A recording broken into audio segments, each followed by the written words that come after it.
ప్రతి వారిలోనూ పరమాత్మ అంశయే కొలువై ఉంటుందని, దాన్ని గుర్తిస్తే బ్రహ్మానందము మనకు కలుగుతుందని చెప్తారు.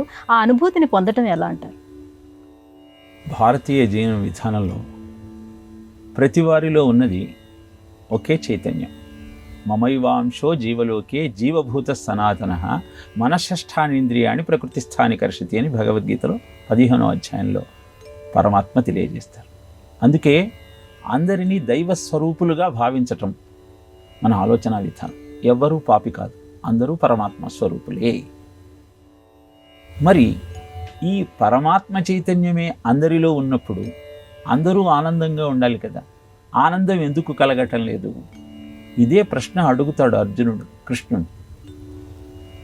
అంటే నీలో 2 లక్షణాలు ఉన్నాయి. కామయేష క్రోధయేష రజోగుణ సముద్భవ మహాశనో మహాపాప్మ విధ్యేన విహవైరిణం.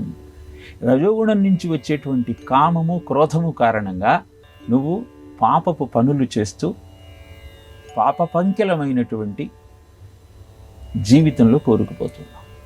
ఇప్పుడు సమస్య, ఈ గుణములను ఎలా జయించాలి? దాన్ని వివేక చూడమణిలో శంకర భగవత్పాదుల్లో అద్భుతమైన ఉపాయం చెప్పారు. బ్రహ్మానంద నిధిం మహాబలవతాహంకార ఘోరాహిన సంవిష్ట్యాత్మని రక్షతే గుణమహై చండత్రిభిర్మస్తకై విజ్ఞానాఖ్య మహాసినా ద్యుతిమతా విచ్చిత్య శీర్షత్రయం నిర్మూల్యాహి ఇమం నిధిం సుఖకరం ధీరోనుభోక్తుం క్షమః. నీలో బ్రహ్మానందం అనే ఒక మహానిధి ఉన్నది. ఎక్కడైతే నిధి ఉంటుందో అక్కడ పాములు ఆ నిధిని చుట్టుకుంటూ ఉంటాయి.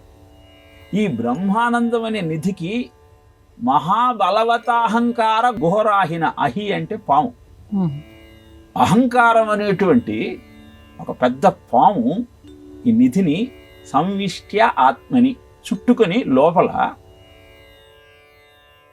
నిద్రిస్తూ ఉంది. దానికి 3 తలలు ఉన్నాయి. ఆ 3 తలలే సత్వరజస్తమో గుణములు. ఈ 3 గుణాలను నువ్వు అంతం చేసుకోవాలి అంటే ఆ పాము యొక్క 3 శిరస్సులను ఖండించాలి. దానికోసం విజ్ఞానాఖ్య మహాసిన, అసి అంటే కత్తి, విజ్ఞానము అని పిలువబడేటువంటి ఒక అద్భుతమైన కత్తిని తీసుకొని విచ్ఛిద్య శీర్షత్రయం, ఆ 3 తలలను ఖండించు. సత్వరజస్తమో గుణములు అని పిలువబడే ఆ 3 గుణములను నువ్వు ఖండించినప్పుడే నీకు అద్భుతమైన ఇమం నిధిం సుఖకరం, ఈ అద్భుతమైన బ్రహ్మానందం అనే నిధి నీకు సిద్ధిస్తుంది. ఇప్పుడు మనకు సందేహం ఏమొస్తుందంటే, రజో తమో గుణాలు అంటే వద్దు, కానీ సత్వగుణం అందరిలో ఉండాలి కదా.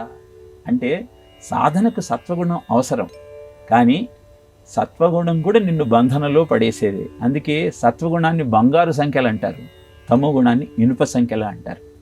సంఖ్యల ఇనుముదైనా బంగారమైనా నిన్ను బంధనంలోనే ఉంచుతుంది. కనుక గుణాతీతమైనటువంటి స్థితికి చేరుకున్నప్పుడే ఆ బ్రహ్మానందం ఏమిటో నీకు బోధపడుతుంది.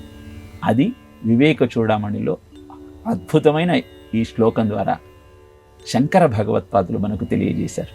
కనుక రజస్తమోభ్యాం రహితం, రజోగుణాన్ని తమోగుణాన్ని వదిలి సత్వగుణంతో ఆ పరమాత్మ యొక్క కథలను, ఆయన మాహత్యాన్ని గుర్తిస్తూ గుణాతీతమైన స్థితికి మనం చేరుకోగలిగినప్పుడు ఆ ఆనందానుభూతి మన సొంతం.